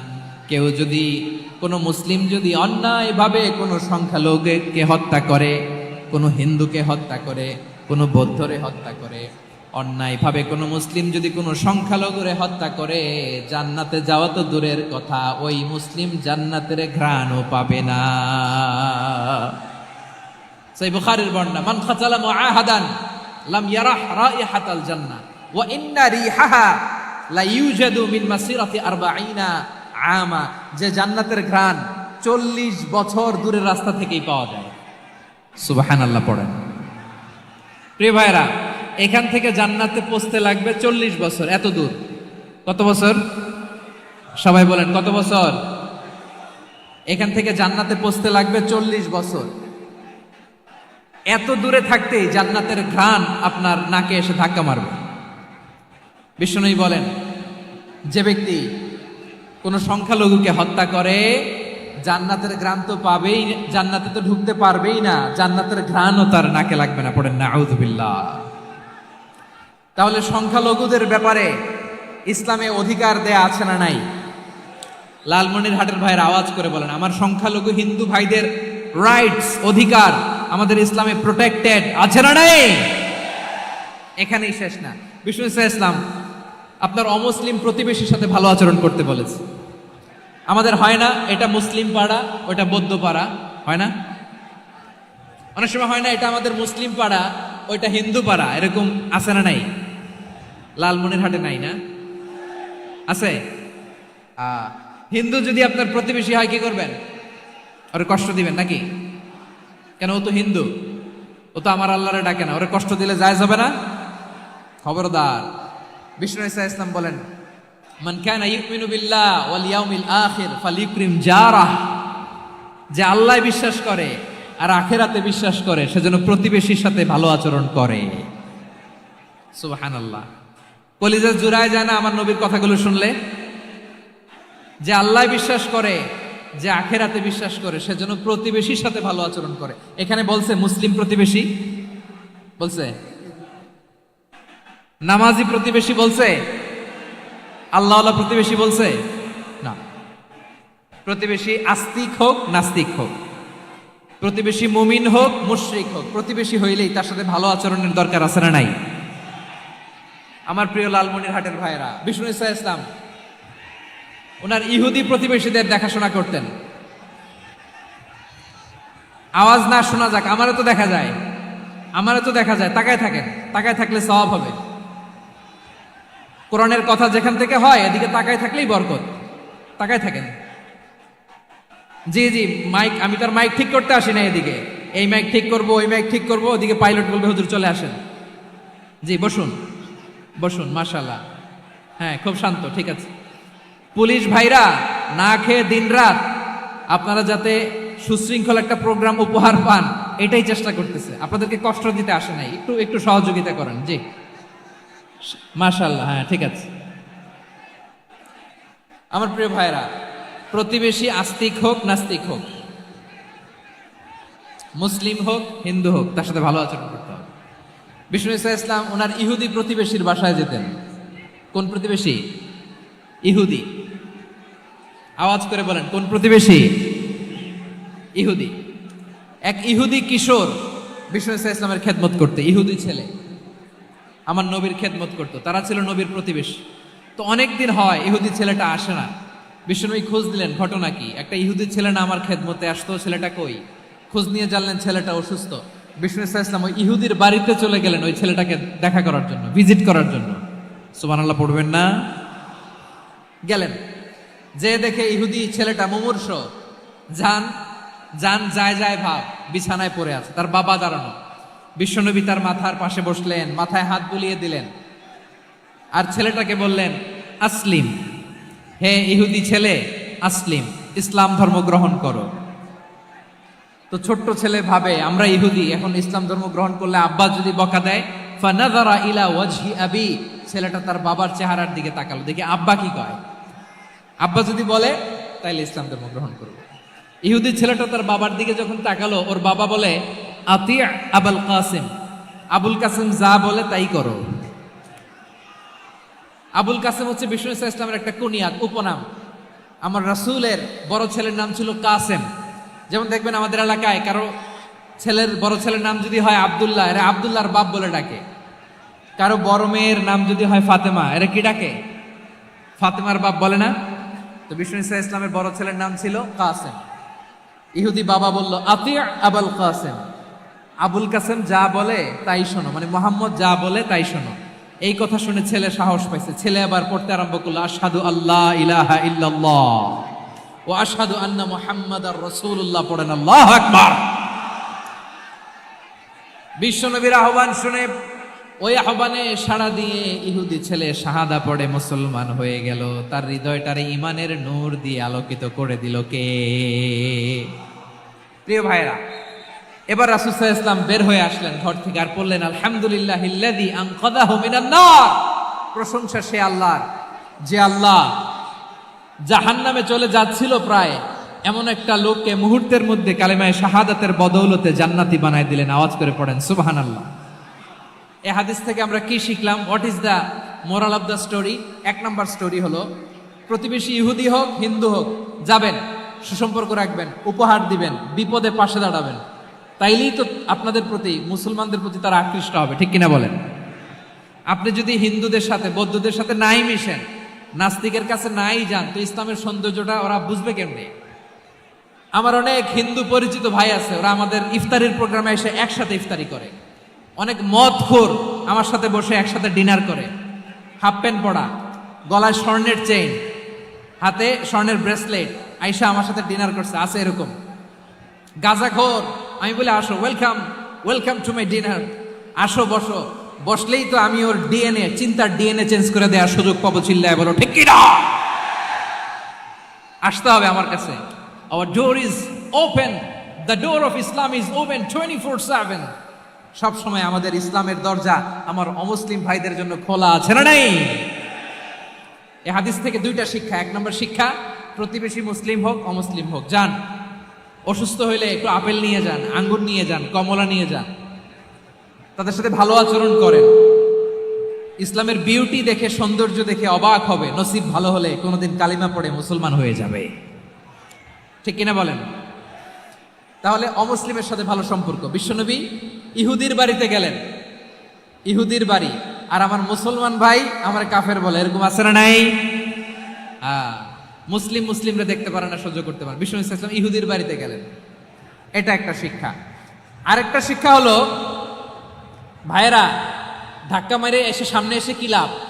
প্রোগ্রাম তো শেষ হচ্ছে, এখনই শেষ হচ্ছে। তো এই যে আমাদের বকশি ভাই ওয়াদা নিল, হাত তোলালো, মিম বলে এত কথা বলল, তো আমি জেলায় জেলায় যে খালি হাত নাড়াই তোমাদের জন্য নাকি? হ্যাঁ, হাত নাড়াই শুধু। এই ধাক্কাইতে ধাক্কাইতে এদিকে এসে হাত নাড়াইতেছে, হয়েছে তো, দেখলাম তো, ঠিক আছে, মাশাআল্লাহ, অনেক সুশৃঙ্খল, অন্যান্য যে কোনো জেলার চেয়ে অনেক সুশৃঙ্খল। আমার দিকে তাকাও, আমার দিকে তাকাও, ঠিক আছে। এই যে দাঁড়িয়ে আছে, একটা ছেলে নড়ে না, দেখছেন? মাশাআল্লাহ মাশাআল্লাহ মাশাআল্লাহ। হ্যাঁ, এইভাবেই। আর কয়েকটা মজাদার কথা আছে, শোনো। এই হাদিস থেকে আমাদের শিক্ষা হলো, আমার প্রতিবেশী যেই ধর্মের হোক আমি সম্পর্ক রাখবো। অসুস্থ হলে যাব, কি বলেন ভাইরা? যাবেন না? যাবেন না আপনারা? আচ্ছা, 2 নম্বর শিক্ষা হলো, বিষ্ণু ইসা ইসলামের খাদেম ছিল ইহুদি, এতদিন খেদমত করলো, একদিনও বিশ্বনবী ওরে কালিমার দাওয়াত দেয় নাই। কারণ কি? বিশ্বনবী একটা ভালো সময়ের অপেক্ষা করতেছিলেন, প্রপার টাইমিং। দাঈর কাজ হচ্ছে দাঈ ইলাল্লাহ, সে হচ্ছে সুযোগ সন্ধানী। দাঈ সুযোগ খোঁজে, কখন দাওয়া দিলে ব্যাটে বলে হবে, ঝুপ বুঝে কোপ মারে, ঠিক কিনা বলেন? বিষ্ণু ইসলাম ভালো সময়ের অপেক্ষা করতেছিলেন, দেখি ভালো সময় আসুক আসুক আসুক আসুক। আস্তে আস্তে এমন সময় আসছে, ছেলে এবার মুমূর্ষ। অসুস্থ ব্যক্তির হৃদয় অত্যন্ত নরম থাকে, হসপিটালে যখন কেউ যায় তার হৃদয়টা বড্ড নরম থাকে, মৃত্যুর ভয়ে তার অন্তরটা নরম থাকে, ঠিক কিনা বলেন? এই প্রপার টাইমিং এর অপেক্ষা করতেছিলেন, যখনই টাইমিং পেয়েছেন দাওয়াত দিলেন, পড়ো লা ইলাহা ইল্লাল্লাহ, সুবহানাল্লাহ পড়েন সবাই। তাহলে ইসলাম অমুসলিম প্রতিবেশীর সাথে ভালো আচরণ করতে বলে। ইসলাম অমুসলিম মাতা পিতার সাথেও ভালো আচরণ করতে বলে। মাতা পিতা যদি অমুসলিম হয় তারা ফেলে দিতে পারবেন? পারবেন? পারবেন? আমার লালমনিরহাটের ভাইয়েরা, অনেক হিন্দু ছেলে আমাদের হাতে শাহাদা পড়ে মুসলিম হয়, কিন্তু ওর মা মুসলমান হয় নাই, বাবাও হয় নাই, এরকম আছে না নাই? তো ও হয়েছে মুসলিম, মা বাপ হিন্দু, এখন মা বাপ কি বাদ? হ্যাঁ, মা বাপ বাদ দেয়া যাবে? যেই মা আপনার 9 মাস 8 মাস পেটে ধারণ করলো, আপনার মায়ের নার ছেঁড়া ধন, আপনি ওই মারে বাদ দিতে পারবেন? যে মায়ের বুকের তাজা দুধ খেয়ে আপনি আজকে বাড়ন্ত তাজা তরতাজা, ওই মারে বাদ দেয়া যাবে? মায়ের এক ধারে দুধের দাম, কাটিয়া গায়ের চাম, পাপুষ বানাইলেও ঋণের শোধ হবে না, এমন দরদি ভাবে কেউ হবে না আমার মাহাগো। মায়ের এক ধারে দুধের দাম, কাটিয়া গায়ের চাম, পাপুষ বানাইলেও ঋণের শোধ হবে না, এমন দরদি ভাবে কেউ হবে না আমার মাহাগো। ঠিক কিনা? মাকে তো বাদ দেওয়া যায় না। وَقَضَى رَبُّكَ أَلَّا تَعْبُدُوا إِلَّا إِيَّاهُ وَبِالْوَالِدَيْنِ إِحْسَانًا। আল্লাহ বলে, অবধারিত 2টা ভার্ডিক্ট তোমাদের জন্য, এক আল্লাহর ইবাদত করবা আর মা বাবার প্রতি ইহসান করবা। আদেশটা কার? মা বাবার প্রতি ইহসান করতে হবে। আমার মা হিন্দু হোক ভালো আচরণ করতে হবে, বৌদ্ধ হোক ভালো আচরণ করতে হবে। আমার যে সমস্ত হিন্দু ভাইয়েরা মুসলিম হয়েছে, তোমাদের মা বাবা এখনো মুসলমান হয় নাই, তাদের সাথে ভালো আচরণ করতে হবে। আপনাদের খেদমত নিজে করতে হবে অথবা খেদমতের ব্যবস্থা করাই দিতে হবে। মান্থলি যে খরচ লাগে এটা দিতে হবে। আরে তুমি এখন মুসলিম, তোমার মা বাবা হিন্দু, এখনই তো সুযোগ ইসলামের সৌন্দর্য দেখানো। এখন মা বাবা যদি দেখে আরে এটা হিন্দু থাকতে তো বদমাইশ ছিল, বেয়াদব ছিল, কি এমন ধর্ম সে গ্রহণ করলো যেটা গ্রহণের সাথে সাথে সে পাল্টে গেল? কি এমন ধর্ম সে গ্রহণ করেছে যেটা তার জীবনকে আলোকিত করে দিয়েছে? নসিব ভালো হলে তারাও কালিমা পড়ে মুসলমান হয়ে যাবে। বিষ্ণু ইসা ইসলামের স্ত্রীর নাম ছিল আয়েশা রাদিয়াল্লাহু তাআলা আনহা, আবু বকর রাদিয়াল্লাহু তাআলা আনহুর মেয়ে। আবু বকর রাদিয়াল্লাহু তাআলা আনহুর আরেক মেয়ের নাম হচ্ছে আসমা। কি নাম? দুজনই আবু বকর রাদিয়াল্লাহু তাআলা আনহুর মেয়ে, আসমা আর আয়েশা। নাম দুটো কেমন লাগে? আসমা নামটা কেমন লাগে? আয়েশা নামটা কেমন লাগে? সবার ভালো লাগে নাই? নাম দুটো আপনাদের ভালো লাগে? লালমনিরহাটে অনাগত যদি কন্যা সন্তান হয়, যদি মনে চায় আসমা রেখে দিতে পারবেন, যদি মনে চায় আয়েশা রেখে দিয়ে। দেশে বিদেশে এয়ারপোর্টে রাস্তা ঘাটে শুধু বলে হুজুর একটা নাম দেন, আমার ছেলের একটা নাম দেন, মেয়ের একটা নাম দেন। তো আমার মনে আছে যশোরের আবদিনের মাহফিলে আমি একটা দুইটা নাম দিয়েছিলাম। আজকে লালমনিরহাটের এই প্রোগ্রামে কন্যা সন্তান যদি হয় দুটা নাম দিলাম, আসমা কিংবা আয়েশা। ইনশাআল্লাহ পড়েন। দুজন বোন, এক মায়ের না, বাবা এক মা দুজন। আয়েশা রাদিয়াল্লাহু তাআলা আনহার মায়ের নাম উম্মে রুমান, আর আসমা রাদিয়াল্লাহু তাআলা আনহার মায়ের নাম কুতাইলা বিনতে আব্দুল উজ্জা। আবু বকর রাদিয়াল্লাহু তাআলা আনহু 4টা বিয়ে করেছিলেন। তো একই ঘটনা ঘটেছে এই ফ্যামিলিতে। আসমা ইসলাম ধর্ম গ্রহণ করে মুসলিমা, কিন্তু তার মা কুতাইলা মুশরিকা। আই রিপিট, বোঝার জন্য আমি আবারও বলি, আসমা রাদিয়াল্লাহু তাআলা আনহা মুসলিমা, আর আসমার মা কুতাইলা, আওয়াজ করে বুঝে থাকলে বলেন, আসমার মা মুশরিকা। তার মানে মেয়ে মুসলিম, মা অমুসলিম। ভেজাল আছে না নাই? কিন্তু কুতাইলা আর ধৈর্য ধারণ করতে পারে না। নার ছেড়া ধন, কলিজার টুকরা ধন, কলিজার টুকরা সন্তান আসমারে দেখতে বড্ড মন চায়। সাইয়েদনা আসমা রাদিয়াল্লাহু তাআলা আনহা মক্কা থেকে হিজরত করে মদিনায় চলে গেলেন। হুদাইবিয়ার পর যখন মক্কা মদিনার ট্রাফিক স্বাভাবিক হলো, মক্কার লোক মদিনায় যায়, মদিনার লোক মক্কায় আসে। কুতাইলা কলিজার টুকরা সন্তান আসমারে দেখার জন্য কিছু উপহার নিয়ে বিশাল মরুপথ পাড়ি দিয়ে মক্কা থেকে মদিনায় যায়। সুবহানাল্লাহ বলেন। এখন মা আসছে মেয়ের সাথে দেখা করতে, মেয়ে তো আর দেখা দেয় না। মেয়ে ভাবছে আমার মা তো মুশরিকা, অপবিত্রা, তার সাথে কি দেখা দেয়া যাবে? বিশ্বনবীর দরবারে চলে গেলেন। সুবহানাল্লাহ বলেন। কি সৌভাগ্যবান ছিল তারা, মাসলা জানার দরকার হলেই নবীর দরবারে চলে যেত। ঘরে বউয়ের সাথে ঝগড়া হলে নবীর দরবারে চলে যেত। অনেক সাহাবী বলে আমার পেটে ক্ষুধা লাগলো আমি নবীর কাছে চলে যেতাম, কারণ নবীর চেহারার দিকে তাকালেই আমার পেটের ক্ষুধা মিটে যেত। সাইয়েদনা আসমা রাদিয়াল্লাহু তাআলা আনহা বিশ্বনবীর কাছে চলে গেলেন, যে বললেন ইয়া রাসূলুল্লাহ ইয়া হাবিবাল্লাহ ইন্না উম্মি কাদিমাতুন ইলাইয়া ওয়া হিয়া রাগিবা। আমার মা মক্কা থেকে অনেক দূর মরুর পথ পাড়ি দিয়ে উপহার সামগ্রী নিয়ে মদিনায় আমার সাথে দেখা করতে এসেছে গো নবী। আমার জানতে বড্ড ইচ্ছে হয় আমি আমার মুশরিকা মায়ের সাথে একটু দেখা করতে পারবো কিনা। আফা আসিলুহা, আগে যেমনি আমি আমার মায়ের সাথে ভালো আচরণ করতাম, যেমনি আমি আমার মায়ের সাথে সদাচরণ করতাম গো নবী, এখন আমি মুসলিমা মা মুশরিকা, এখনো কি আগের মতো সদাচরণ করতে পারবো নাকি? বিশ্বনবী বললেন নাম সিদিহা, হ্যাঁ রে আসমা, অবশ্যই অবশ্যই, আগে ঠিক যেমন তুমি তোমার মায়ের সাথে ভালো আচরণ করতে এখনো তেমনি আগের মতো ভালো আচরণ করবা। আওয়াজ করে পড়েন সুবহানাল্লাহ। কি ইসলাম আমরা পেয়েছি! কত ব্রড মাইন্ডেড আমাদের ইসলাম, কত ওপেন মাইন্ডেড ইসলাম, কত ওপেন আপ করতে পারে, চিন্তা করতে পারেন। বিষ্ণু বললেন হ্যাঁ অবশ্যই, নাম সুলিহা, আগে যেমনি ভালো আচরণ করছো আসমা এখন ওইরকমই করো, পারলে আরো বাড়ায় করো। সুবহানাল্লাহ বলেন।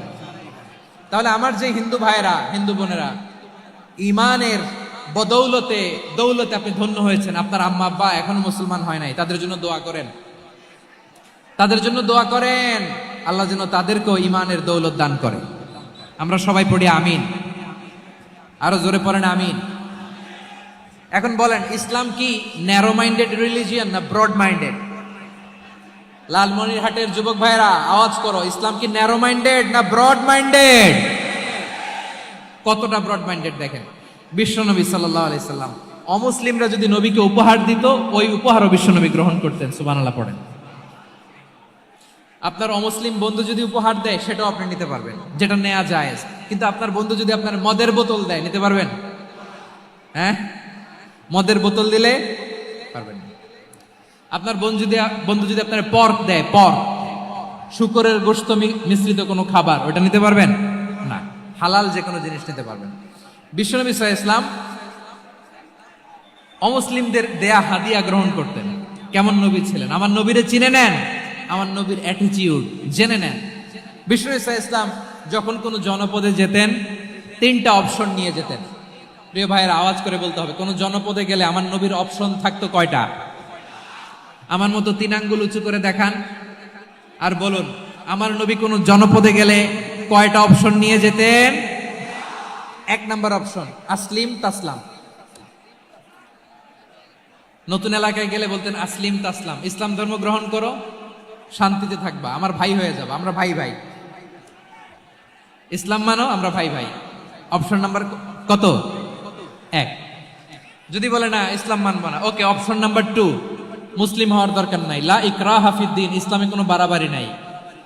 খ্রিস্টান আছো থাকো, বৌদ্ধ আছো থাকো, ইহুদি থাকতে চাও থাকো, কিন্তু আমরা যেহেতু রিজিওনাল সুপার পাওয়ার, আমাদের আন্ডারে থাকো, ট্যাক্স দিয়া থাকো, এটার বলে জিজিয়া। আলেম যারা আছেন বুঝবেন, এটার আরবিতে কি বলে? জিজিয়া। You pay us the tax, we will give you the security. তোমরা ট্যাক্স দিবা, আমরা সিকিউরিটি দিব, আমাদের আওতায় থাকবা, কেউ তোমাদেরকে আক্রমণ করতে পারবে না, আমরা নিরাপত্তা দিব। সুবহানাল্লাহ বলেন। এটা অপশন নাম্বার কত? আচ্ছা, বুঝে থাকলে বলেন, 1 নাম্বার অপশন কি ছিল? ইসলাম। ইসলাম মানো, শান্তিতে থাকবা, ভাই ভাই, আমরা ভাই ভাই। অপশন নাম্বার 2, ট্যাক্স দাও, আমরা নিরাপত্তা দিব, মুসলিম হওয়া লাগবে না। এখন 1 নাম্বারও মানে না, 2 নাম্বারও মানে না, মুসলিম হবো না, ভালো, খ্রিস্টান থাকো, ট্যাক্স দাও, আমরা সিকিউরিটি দিব না, এটাও মানি না। বিষ্ণু বলেন, তাহলে তলোয়ার আমাদের আর তোমাদের মাঝে ফয়সালা করবে। মুসলিমও হবে না, ট্যাক্স দিবা, নিরাপত্তা দিব, আমরা সুপার পাওয়ার, আমাদের আন্ডারে থাকবে, এইটাও না। তাহলে তোমাদেরকে তো আমরা বিশ্বাস করতে পারি না, কখন না কখন বিশ্বাসঘাতকতা করো, কার সাথে মিলে হাত মিলাও, তলোয়ার আমাদের মাঝে ফয়সালা করবে। তখন তিনি জেহাদের সশস্ত্র সংগ্রামের ঘোষণা দিতেন। সুবহানাল্লাহ পড়েন।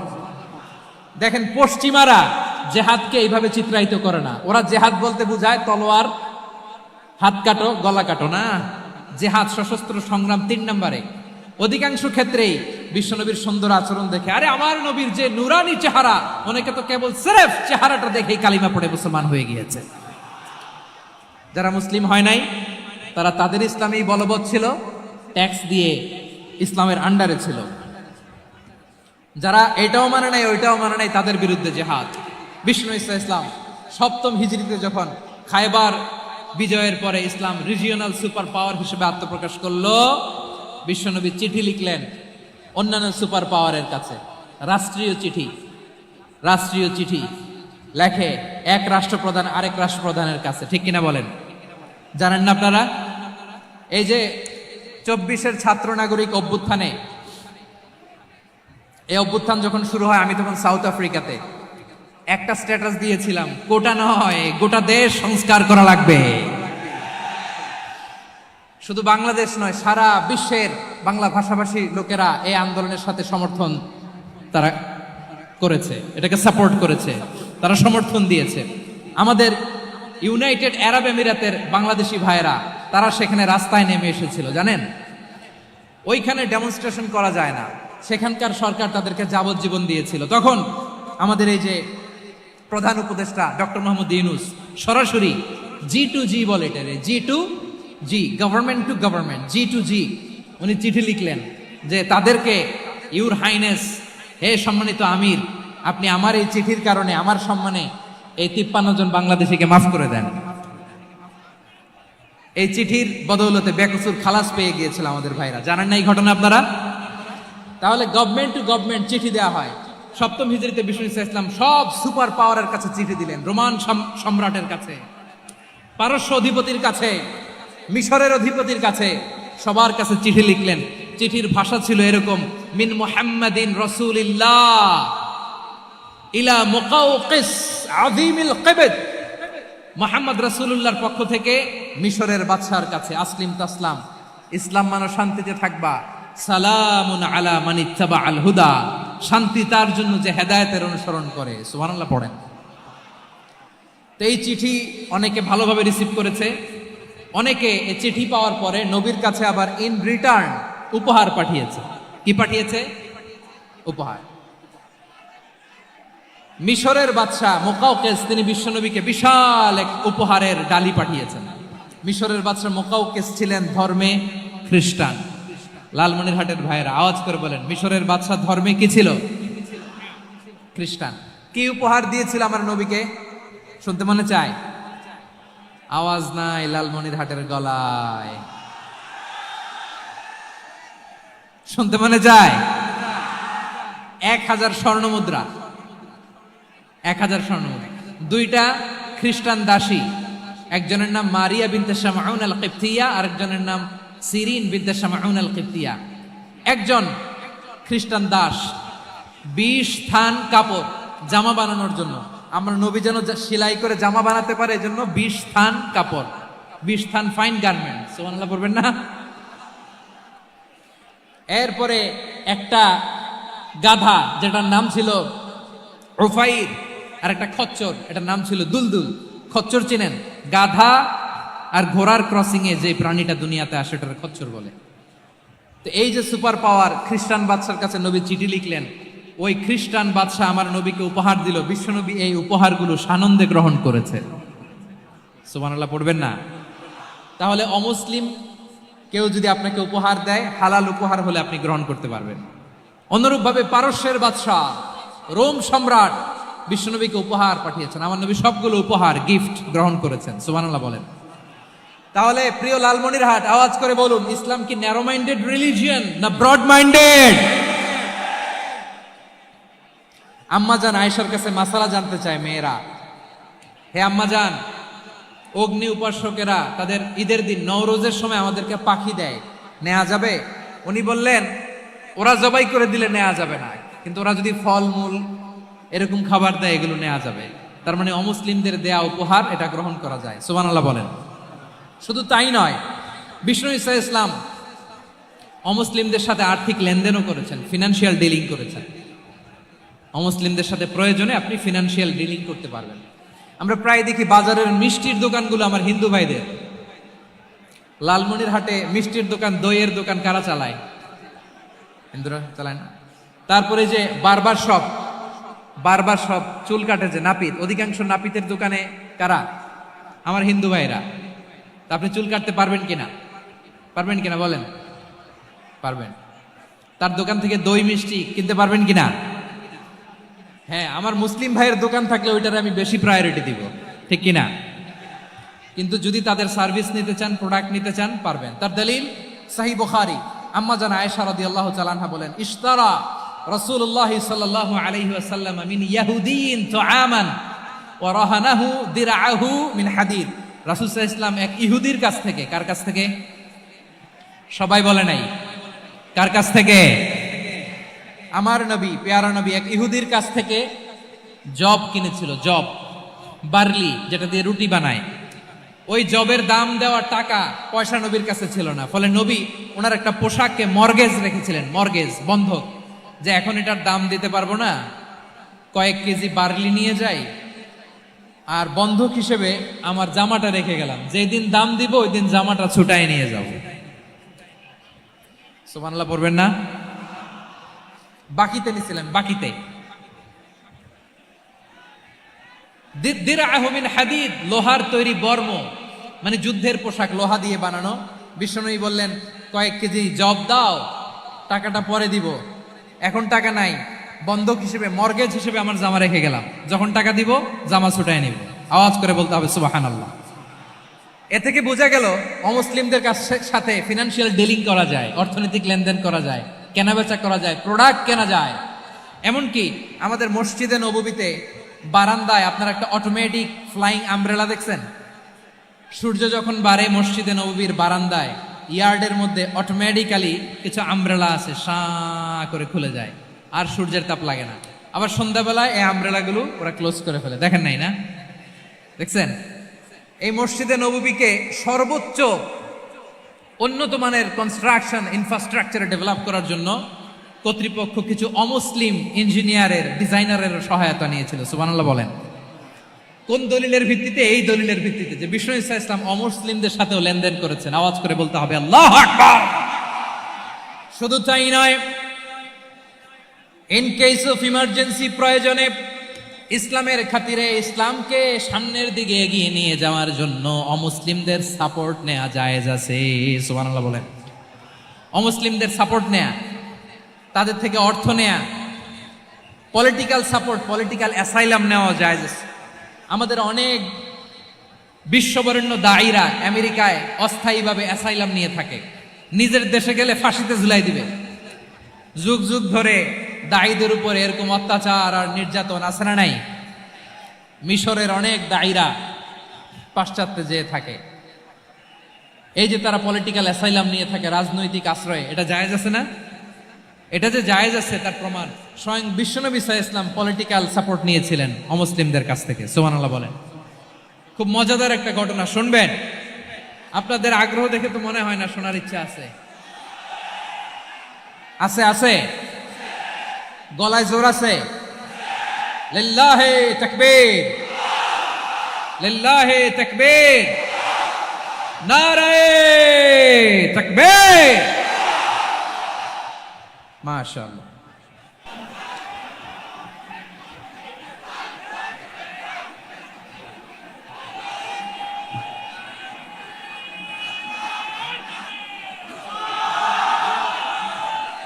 মাশাআল্লাহ মাশাআল্লাহ।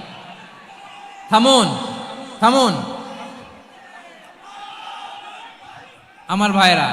বিশ্বনবীর বয়স তখন প্রায় 51 বছর। কত বছর? বিশ্বনবীর সবচেয়ে কাছের মানুষ খাদিজা রাদিয়াল্লাহু তাআলা আনহা ইন্তেকাল করেছেন। বিশ্বনবী বড্ড কষ্ট পেলেন, হৃদয়টা ভেঙে খান খান। যিনি ঘরের ভেতরে বিশ্বনবীকে সান্ত্বনা দিতেন, ভালোবাসা দিতেন, বাইরে গেলে কুরাইশরা বকাঝকা করে, অত্যাচার করে, কিন্তু আম্মাজান খাদিজা রাদিয়াল্লাহু তাআলা আনহা ঘরটারে এমন শান্তির নীড় বানায় রেখেছেন, এই ঘরের ভিতরে ঢুকলে বিশ্বনবীর কলিজাটা ঠান্ডা হয়ে যেত। এজন্য রব্বুল আলামিন বলেন, খাদিজা, ও আমার বান্দি খাদিজা, জান্নাতে এমন স্পেশাল একটা ঘর আমি তোমার জন্য রেডি করে রেখেছি। ওই ঘরের মধ্যে কোনো আওয়াজ নাই, ওই ঘরের মধ্যে কোনো নয়েজ নাই, ওই ঘরে কোনো বিশৃঙ্খলা নাই। কারণ মক্কার জমিনে আমার নবী কুরাইশদের বিশৃঙ্খলা, নয়েজ আর ঝামেলাগুলোকে উপেক্ষা করে যখন তোমার ঘরের ভিতরে ঢুকতো, ঘরটারে তুমি শান্তির নীড়, ঠান্ডা, নীরব, নিস্তব্ধ, নিঝুম আর শান্তির নীড় বানিয়ে রেখেছো। এজন্য জান্নাতে স্পেশাল একটা শান্তির নীড় আমি তোমারে উপহার দেব। ওই প্রিয়তমা স্ত্রী খাদিজা ইন্তেকাল করলেন, বিশ্বনবীর হৃদয় ভেঙে খান খান। আবার ওনার চাচা আবু তালেব ইন্তেকাল করলেন, যিনি পলিটিক্যাল শেল্টার দিতেন নবীকে। কে দিতেন? আবু তালেবের ভয়ে, বিশ্বনবীর এই চাচার ভয়ে কোনো মুশরিক নবীর গায়ে হাত দেওয়ার সাহস পায় নাই। এখন স্ত্রীও নাই, চাচাও নাই, নবীকে আশ্রয় দেওয়ার কেউ নাই। নবীর চারদিকে অন্ধকার। নবী এখন কই যাবেন? আমার পেয়ারা নবী নতুন স্টেশন খুঁজতেছেন, নতুন দাওয়াতি প্ল্যাটফর্ম খুঁজতেছেন। তিনি যায়েদ বিন হারেসা রাদিয়াল্লাহু তাআলা আনহুকে নিয়ে মক্কার পাশের একটা নেইবরিং সিটি তায়েফে চলে গেলেন। কোথায় চলে গেলেন? লালমনিরহাটের ভাইয়ের আওয়াজ করে বলেন, কোথায় গেলেন? তায়েফে চলে গেলেন দিনের দাওয়াত দেওয়ার জন্য। কি দেওয়ার জন্য? নাকি জমি কিনতে গেছিলেন? জমি কিনতে, দুনিয়ার যশ খ্যাতির জন্য, নিজের কোনো লাভের জন্য? তায়েফবাসীদেরকে জাহান্নামের আগুন থেকে বাঁচানোর জন্য। আওয়াজ করে বলতে হবে ঠিক কিনা? বিশ্বনবী বিশাল মরুপথ, পাহাড়ি পথ পাড়ি দিয়ে তায়েফের মরুজমিনে গেলেন কোরআনের দাওয়াত নিয়ে, ইমানের দাওয়াত নিয়ে। কিন্তু তায়েফের লোকেরা বিশ্বনবীর দাওয়াতকে শুধু প্রত্যাখ্যান করেই থামে নাই, তারা বিশ্বনবীর সাথে অত্যন্ত খারাপ আচরণ করেছে। বিশ্বনবীকে শারীরিকভাবে হেনস্থা করেছে, আমার নবীকে শারীরিকভাবে অত্যাচার করেছে, আমার পেয়ারা নবীর গায়ে পাথর মেরেছে, বিশ্বনবীর গা বেয়ে ঝরঝর করে রক্ত ঝরেছে, নবী জামিনের মধ্যে লুটিয়ে পড়েছেন, আবার মেরেছে, আবার নবী হাঁটতে শুরু করলেন, পেছন থেকে আবার মেরেছে, আবার নবী রক্তাক্ত হয়ে জামিনের মধ্যে লুটিয়ে পড়লেন, আবার মেরেছে। বিশ্বনবীর মতো এত সুশ্রী মানব, বিশ্বনবীর মতো এত শুভ্র মানব, বিশ্বনবীর মতো এমন চমৎকার দেহাবয়ব দিয়ে রব্বুল আলামিন কাউকে বানান নাই। এরকম চমৎকার মানুষটাকে তারা তায়েফের ওই জমিনে রক্তাক্ত করেছে। বিশ্বনবী দুনিয়ার কোনো স্বার্থের জন্য সেখানে যান নাই, নিজের কোনো লাভের জন্য, প্রাপ্তির জন্য যান নাই, তায়েফবাসীদের জাহান্নামের আগুন থেকে বাঁচাতে গিয়েছেন। ঠিক কিনা বলেন? খেয়ে না খেয়ে দিন প্রচারের কাজে নিজেকে দিয়েছ বিলিয়ে, তায়েফের কাফিরেরা চিনল না সে আলো, দুষ্ট ছেলেদের পিছু দিল লেলিয়ে। পাথরের আঘাতে ক্ষত বিক্ষত হয়ে সারা শরীর থেকে রক্ত ঝরে। হে রাসূল তোমাকে ভুলি আমি কেমন করে, হে রাসূল তোমাকে ভুলি আমি কেমন করে। পারেন না আপনারা? ধরুন আমার সাথে। হাজার ব্যথা বেদনার পরে ফিরে আসনি তুমি আপন ঘরে, দিনের আলো তুমি ছড়িয়ে দিতে চলে গেলে মদিনায় মক্কা ছেড়ে। হে রাসূল তোমাকে ভুলি আমি কেমন করে, হে রাসূল তোমাকে ভুলি আমি কেমন করে। ঠিক কিনা বলেন? প্রিয় ভাইরা, তায়েফের ছেলেরা নবীকে রক্তাক্ত করলো। আমার নবী কই যাবে? কই যাবে? মক্কায় জায়গা নাই, তায়েফে জায়গা নাই। তায়েফ থেকে ভারাক্রান্ত মন নিয়ে আমার নবী মক্কায় ফিরে আসলেন। বিশ্ব নবী মক্কায় ঢুকতে পারেন না। মক্কার মরুভূমির দিকে তাকিয়ে, উপত্যকার দিকে তাকিয়ে বিশ্বনবী ধা ধা করে কাঁদেন, ঝরঝর করে। নবীর চেহারা মোবারক থেকে চোখের পানিগুলো বেয়ে বেয়ে পড়ে। আমার জন্মস্থান, আমার শৈশব, কৈশোর, যৌবন কেটেছে এই মক্কায়, আমার এলাকায় আমি ঢুকতে পারি না। বিশ্বনবী মক্কার অনতি দূরে দাঁড়িয়ে জায়েদকে পাঠালেন, জায়েদ যাও দেখো কেউ আমাকে সাপোর্ট করার মতো আছে কিনা, যাও অমুকের কাছে যাও। জায়েদ গেলেন, তারাও প্রত্যাখ্যান করে ফিরিয়ে দেয়। বিশ্বনবী বললেন যাও অমুক লোকের কাছে যাও, তিনিও প্রত্যাখ্যান করে ফিরিয়ে দিলেন। কেউ বিশ্বনবীকে আশ্রয় দিতে রাজি হয় না। নিজ জন্মভূমিতে বিতাড়িত বিশ্বনবী, সর্বশেষ বিশ্বনবী বললেন যাও মুতঈম ইবনে আদির ঘরে যাও। মুতঈম ইবনে আদি মুশরিক, তার কাছে যাও। গেলেন, মুতঈম ইবনে আদি রাজি হয়ে গেল। সুবহানাল্লাহ বলেন। দেখেন, অনেক বিপদের সময়ও আমি নিজে সাক্ষী, সামাজিকভাবে, রাজনৈতিকভাবে কত ঝঞ্ঝা, কত ষড়যন্ত্র, কত কনস্পাইরেসি পাড়ি দিয়ে আমাদেরকে সামনে এগিয়ে যেতে হয়। এই শত্রুদের ভেতরেও একজনকে দাঁড় করিয়ে দেয় যে আল্লাহর কোরআনের জন্য রেডি হয়ে যায়। পড়েন সুবহানাল্লাহ। মুতঈম ইবনে আদি, আল্লাহ তার মনকে নরম করে দিলেন। মুতঈম বলে, মুহাম্মদ আমি তোমাকে আশ্রয় দিব। তার দুই ছেলেকে পাঠালেন, যাও খোলা তলোয়ার নিয়ে, স্কট দিয়ে, গার্ড অফ অনার দিয়ে মুহাম্মদকে মক্কায় ঢুকাও, আর বলো আমি আমান দেব। আমান কি দিব? আমান মানে সিকিউরিটি, নিরাপত্তা। সিকিউরিটি ছাড়া, আমান দেওয়া ছাড়া কেউ থাকতে পারতো না মক্কায়। দুই ছেলে বিষ্ণু ইসা ইসলামকে নিয়ে আসলো। নবী কাবার চারদিকে তাওয়াফ করলেন, নামাজ পড়লেন। আবু জাহেল, উতবা, শাইবা, ওয়ালিদ ইবনে মুগীরা সবাই দেখে, কেউ কিছু করতে পারে না। কারণ মুতঈম ইবনে আদি ঘোষণা দিয়েছেন আমি মুহাম্মদকে আমান দিয়েছি, মুহাম্মদের গায়ে যেন কেউ স্পর্শ না করে। আওয়াজ করে পড়েন সুবহানাল্লাহ। নবীর এই বিপদ কালে মুহূর্তে মুতঈমের হৃদয়টারে নরম করে দিল কে? আচ্ছা লালমনির হাটের ভাইয়েরা বলেন, এই মুতঈম কি মুসলিম ছিল না মুশরিক? সবাই বলতে হবে মুসলিম না মুশরিক। তাহলে মুশরিকের কাছ থেকে নবী পলিটিক্যাল অ্যাসাইলাম, আধুনিক রাষ্ট্রবিজ্ঞানের ভাষায় পলিটিক্যাল অ্যাসাইলাম, যেটাকে বলে রাজনৈতিক আশ্রয়, উনার আমান বা নিরাপত্তার এই ঘোষণায় তিনি মক্কায় ঢুকলেন। যতদিন নিরাপত্তা ছিল ছিলেন। মুতঈম যখন মারা গেল, বিষ্ণু ইসলাম হিজরত করে মদিনায় চলে গেলেন। সুবহানাল্লাহ। কিন্তু মুতঈম যে বিশ্বনবীর উপকার করছে এটা বিশ্বনবী ভুলে নাই। আমাদের অনেকে আছে উপকার করার পরে আর খেয়াল থাকে না, খাওয়ার পরে গলা দিয়ে নামলে আর খেয়াল থাকে না। এরকম আছে না নাই? আমার নবী ভুলে নাই। বদরের প্রান্তরে 70 জন কাফেরকে যখন বন্দি করে বিশ্বনবীর সামনে হাঁটু গেড়ে দাঁড় করানো হলো, বসানো হলো, 70 জন কাফের। কয়জন? বিশ্বনবী তাদের দিকে তাকিয়ে বললেন, সহিহ বুখারীর বর্ণনা, লাউ কানাল মুতঈম ইবনে আদি হাইয়ান সুম্মা কাল্লামানি হাউলাঈ নাতনা লা তারাকতুহুম লাহু। বদরের প্রান্তরে 70 জন বন্দী কাফিরের দিকে তাকিয়ে আমার নবী বললেন, আজকে মুতঈম ইবনে আদি যদি বেঁচে থাকতো আর তোমাদের 70 জনের ব্যাপারে যদি মুতঈম এক বাক্যে একটা সুপারিশ করত, তার সম্মানে আজকে তোদের সবাইকে আমি মাফ করে দিতাম।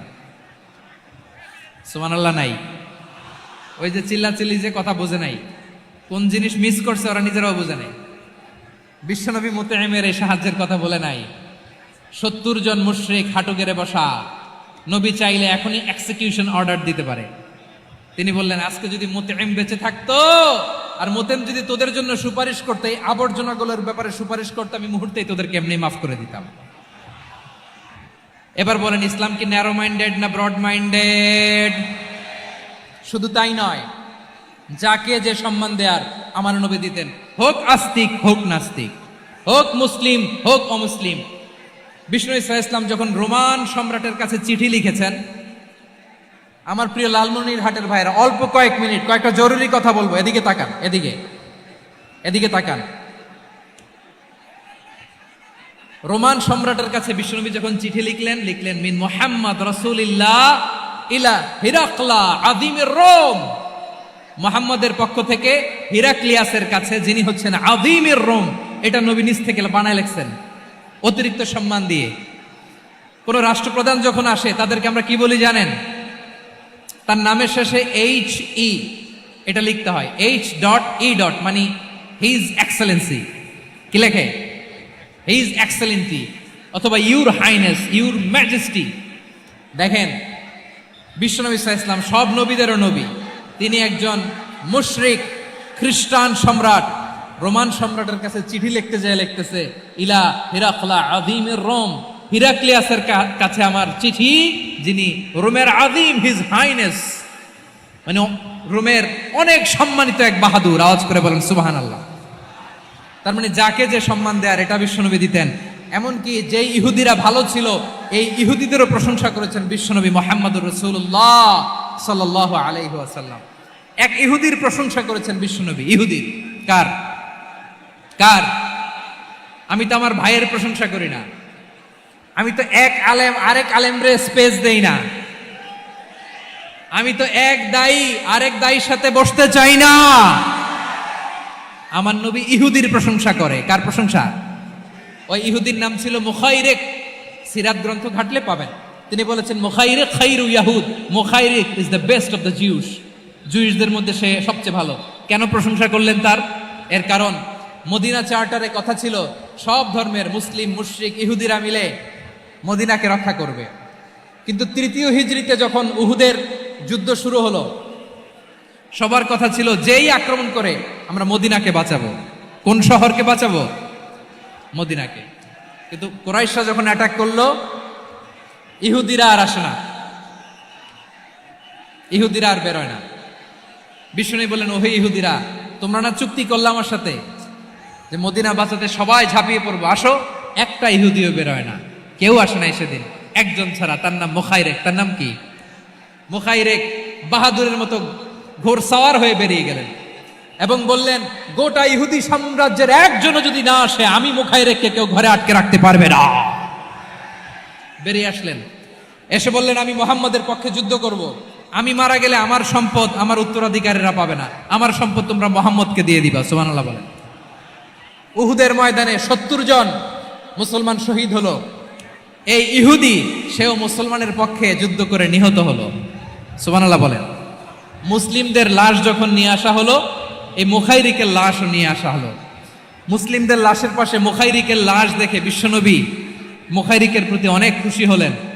আর বিশ্বনবী খুশি হয়ে বললেন, মুখাইরিক খায়রু ইয়াহুদ। মুখাইরিক, যদিও তুমি ইহুদি, তারপরে তুমি সব ইহুদিদের মধ্যে সেরা ইহুদি। পড়েন সুবহানাল্লাহ। আমার নবী ইহুদিকেও সম্মান দিতে কার্পণ্য করে নাই। আওয়াজ করে বলেন আল্লাহু আকবার। প্রিয় ভাইরা, এবার সর্বশেষ আওয়াজ করে বলেন, ইসলাম কি ন্যারো মাইন্ডেড নাকি ব্রড মাইন্ডেড? সবাই বলেন ন্যারো মাইন্ডেড না ব্রড মাইন্ডেড? এজন্য অমুসলিম হইলেই তারা আমাদের শত্রু নয়। শত্রু কারা? এই লালমনিরহাটের ভাইয়েরা শোনেন, শত্রু কারা? যে সমস্ত অমুসলিম আমাদেরকে নিশ্চিহ্ন করে দিতে চায়, যে সমস্ত অমুসলিম আমাদের ভূখণ্ড থেকে আমাদেরকে তাড়িয়ে দিতে চায়, যে সমস্ত অমুসলিম আমার ধর্ম নিয়ে তুচ্ছতাচ্ছিল্য করে চিল্লায় বলেন ঠিক কিনা, তারা আমাদের শত্রু। সাধারণ অমুসলিমরা আমার শত্রু নয়। এই যে হিন্দুরা থাকে এরা আমার ভাই, বৌদ্ধরা আমার ভাই, খ্রিস্টানরা আমার ভাই, ইহুদিরা আমার ভাই। তারা দিনই ভাই নয়, তারা মায়ের পেটের ভাই নয়, তারা মানবিক দিক থেকে ভাই। ও মানুষ, আমিও মানুষ। ইসলাম মানুষকে সম্মান করে, চিল্লায় বলো ঠিক কিনা। যারা আমাদের অস্তিত্বকে নিশ্চিহ্ন করতে চায়, যারা আমাদের ভূখণ্ডকে দখল করতে চায়, যারা আমাদেরকে নিয়ে মকারি করে, ফান করে, টিটকারি করে, আমার ধর্ম নিয়ে খেলা করে, তাচ্ছিল্য করে, ওদের বিরুদ্ধে আমাদের জিহাদ। সাধারণ মুসলিম আমাদের শত্রু নয়। আপনি জানেন নিউ ইয়র্কে, আমি তো নিউ ইয়র্কে ছিলাম অনেকদিন, ওখানে ফিলিস্তিনিদের পক্ষে যখন আমরা মিছিল করেছি, অনেক ইহুদি আমাদের সাথে মিছিলে দাঁড়িয়েছে। কারণ ওরাও জানে এই ভূখণ্ড ফিলিস্তিনিদের ভূখণ্ড। আওয়াজ করে বলো লালমনিরহাট ঠিক কিনা। ইসরায়েলের রাজধানী খোদ তেল আবিবে অনেক ইহুদিরা বেঞ্জামিন নেতানিয়াহু তার বিরুদ্ধে মিছিল করেছে। তো তারা কি আমাদের শত্রু? না। অনেক খ্রিস্টান আমাদের সাথে আমাদের স্বার্থ রক্ষায় আমাদের পাশে দাঁড়িয়েছে। খেয়াল রাখবেন, হিন্দু আর হিন্দুত্ববাদ এক নয়, ইহুদি ধর্ম আর জায়নিজম এক নয়। জায়নিজমের বিরুদ্ধে আমাদের সংগ্রাম, আমাদের জেহাদ, চিল্লায় বলেন ঠিক কিনা। এই যে ফিলিস্তিনের ভাইয়েরা, তারা তাদের স্বাধীনতা সংগ্রামের জন্য লড়াই করছে, করে যাচ্ছে, আমরা এটাকে সমর্থন জানাই, চিল্লায় বলো ঠিক কিনা। কাশ্মীরের ভাইয়েরা স্বাধীনতার জন্য সংগ্রাম করছে, আমরা সেই সংগ্রামকে সমর্থন জানাই, আওয়াজ করে বলো ঠিক কিনা। যারাই আমাদের ইসলামকে নিশ্চিহ্ন করতে চায় তাদের বিরুদ্ধে আমাদের সংগ্রাম, আওয়াজ করে বলতে হবে ঠিক কিনা। ওই সমস্ত দুর্বৃত্তদের সাথে আমাদের কোনো সম্পর্ক নাই। আমরা যদি ঐক্যবদ্ধ থাকতে পারি, ওই দুর্বৃত্তরা চান্স পাবে না। আমরা ঐক্যবদ্ধ থাকতে রাজি আছি। লালমনিরহাটের ভাইয়েরা, আমরা ঐক্যবদ্ধ থাকলে ওই দুর্বৃত্তদের কালো হাত ভেঙে দিতে আমাদের সময় লাগবে না। তাদের কালো হাত ভেঙে দিতে রাজি আছে মুসলমান? কারা কারা রাজি? দু হাত তুলে দেখাও।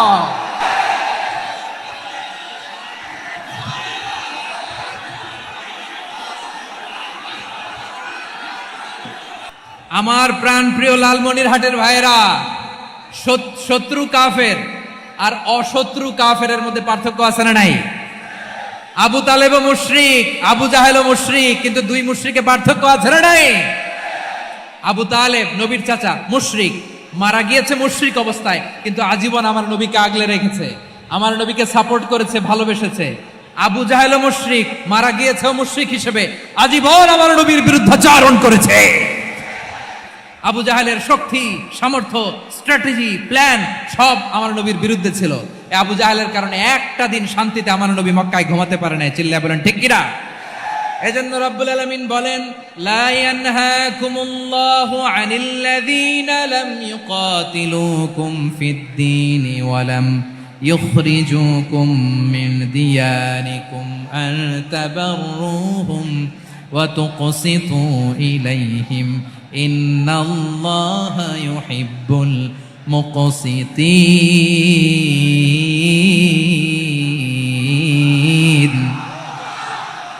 আল্লাহ বলে, গোলামেরা শোনো শোনো, যে সমস্ত অমুসলিম তোমাদের সাথে ধর্মযুদ্ধে লিপ্ত হয় না, তোমাদের বিরুদ্ধে যে সমস্ত অমুসলিম অস্ত্র ধরে না, যে সমস্ত অমুসলিম তোমাদেরকে তোমাদের জন্মস্থান থেকে, ভূখণ্ড থেকে তাড়িয়ে দেয় না, তাদের সাথে ভালো আচরণ করতে আমি আল্লাহ নিষেধ করি নাই।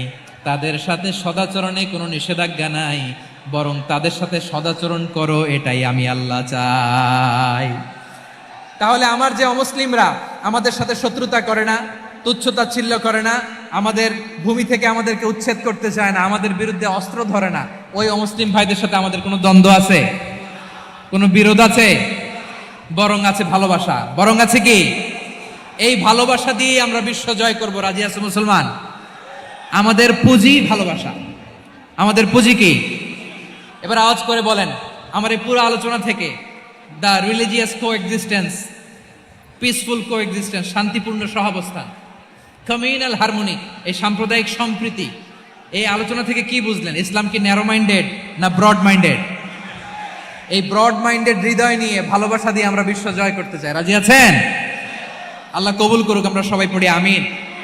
লালমনিরহাটের জেলা স্টেডিয়ামে আমার প্রিয় মায়েরা, বোনেরা, আপনাদের জন্য একটা হাদিস বলে শেষ করব। বিশ্বনবী বলেন, আমার মায়েরা খেয়াল করে শুনুন, বিশ্বনবী আপনাদের উদ্দেশ্য করে বলেন, আল মারআতু ইযা সাল্লাত খামসাহা ওয়া সামাত শাহরাহা হাফিজাত ফুরুজাহা আতাআত বা'লাহা ফালতাদখুল মিন আইয়ি আবওয়াবিল জান্নাতি শাআত। বিশ্বনবী বলেন, ও রমণীরা, ও নারীরা, যে সমস্ত নারী এই 4টা কাজ করবে, এই 4টা কাজের গ্যারান্টি দিবে, তাদেরকে জান্নাতের 8টা দরজার গ্যারান্টি দেয়া হবে। কি 4টা কাজ? 1 নাম্বার, আল মারআতু ইযা সাল্লাত খামসাহা, যে নারী 5 ওয়াক্ত নামাজ পড়ে। কি করে? জেলা স্টেডিয়ামে অবস্থানরত আমার নারীরা, বোনেরা, বিশ্বনবী আপনাদেরকে 4টা কাজের কথা বলেছেন, খুব বেশি না। 4টা করলে 8 জান্নাতের দরজা সব খোলা। কোনটা দিয়ে যাবেন? যেটা দিয়ে মনে চায়। 1 নাম্বার 5 ওয়াক্ত নামাজ। আমার বোনেরা জোহরের নামাজ পড়তে পড়তে এটা আসরে নিয়ে যায়, আসর পড়তে পড়তে এটা মাগরিবে নিয়ে যায়। এরকম আসরা নাই? লালমনিরহাটে হয়তো নাই। আমার বোনেরা এটা করবেন না। ইন্না সালাতা কানাত আলাল মুমিনিনা কিতাবাম মাওকুতা, সময় মতো পড়বেন। সামাত শাহরা, রমাদানের রোজাগুলো রাখবেন। হাফিজাত ফুরুজাহা, যে নারী তার চরিত্রকে হেফাজত করে, তার প্রাইভেট হেফাজত করে, তার লজ্জাস্থান হেফাজত করে। ও মায়েরা, আপনার এই গর্ভ যে কত দামি আপনি জানেন না। আপনার এই গর্ভ থেকে জন্মাবে আগামীর সালাহুদ্দিন আল আইয়ুবী। আপনার গর্ভ থেকেই জন্মাবে ইমাম আল মাহদি আল মুনতাযর। আপনার পেট থেকে জন্মাবে আবু সাইদের মতো বীর সৈনিক। আপনার পেট থেকে জন্মাবে মুগ্ধের মতো বীর মুজাহিদ। আপনি জানেন না কে আসবে আপনার পেট থেকে। সময়টাকে কাজে লাগান, ইসলামকে বুঝেন, মানেন, আমাদের ইসলামিক লেকচারগুলো শোনেন। আমরা যে বার্তাগুলো, ইনস্ট্রাকশনগুলো, দিক নির্দেশনাগুলো আপনাদের খেদমতে রাখি, এগুলো মেনে চলুন। আপনিই পারেন আপনার ঘরটাকে জান্নাতের টুকরা বানাতে। একটা family, it's a very big institution and you are the MD, the managing director of this institution. চিল্লায় বলেন ঠিক কিনা? চাইলেই পারেন ঘরটারে জান্নাতের টুকরা বানাতে। 5 ওয়াক্ত সালাত, রমাদানের রোজা, নিজের চরিত্রের হেফাজত, ও আতাআত বা'লাহা, স্বামীর আনুগত্য। এটাতে অনেকে ভুল করে থাকে। হায় রে আমার বোনেরা, স্বামীর আনুগত্যকে এটা নিজের অপমান মনে করবেন না। আপনার স্বামী আপনার সবচেয়ে বড় গার্ডিয়ান, তিনি আপনার সবচেয়ে ভালো চায়। নারী কখনো গার্ডিয়ানশিপের বাইরে থাকতে পারে না। হয় আপনি বাবার গার্ডিয়ানশিপের ভেতরে, বাপ না থাকলে ভাই আপনার গার্ডিয়ান, ভাই না থাকলে চাচা গার্ডিয়ান, বিয়ের পরে আপনার স্বামী আপনার গার্ডিয়ান। শরিয়া সম্মত স্বামীর আদেশগুলো আপনি মেনে চলবেন, কিন্তু শরিয়া বিরুদ্ধ কোনো আদেশ মানতে আপনি বাধ্য নয়। আওয়াজ করে বলুন সবাই ঠিক কিনা? এই 4টা কাজ যদি কোনো নারী করে, বিশ্বনবী বলেন জান্নাতের 8টা দরজা খোলা। তোমার যেটা দিয়ে মনে চায় সেটা দিয়ে জান্নাতে তুমি এন্ট্রি নিতে পারবা। আমরা এখানে লালমনিরহাটের সোহরাওয়ার্দী ময়দানে আজকে যেমন একত্রিত হতে পারলাম, আল্লাহর জান্নাতেও যেন একত্রিত হতে পারে। আল্লাহ তুমি তৌফিক দান করো। আল্লাহ আমার এই কলিজার টুকরা যুবক ভাইদেরকে তুমি উমরে ফারুকের মতো কবুল করো। জেলা স্টেডিয়ামে অবস্থানরত আমার মা বোনদেরকে তুমি ফাতেমার মতো, খাদিজার মতো কবুল করো।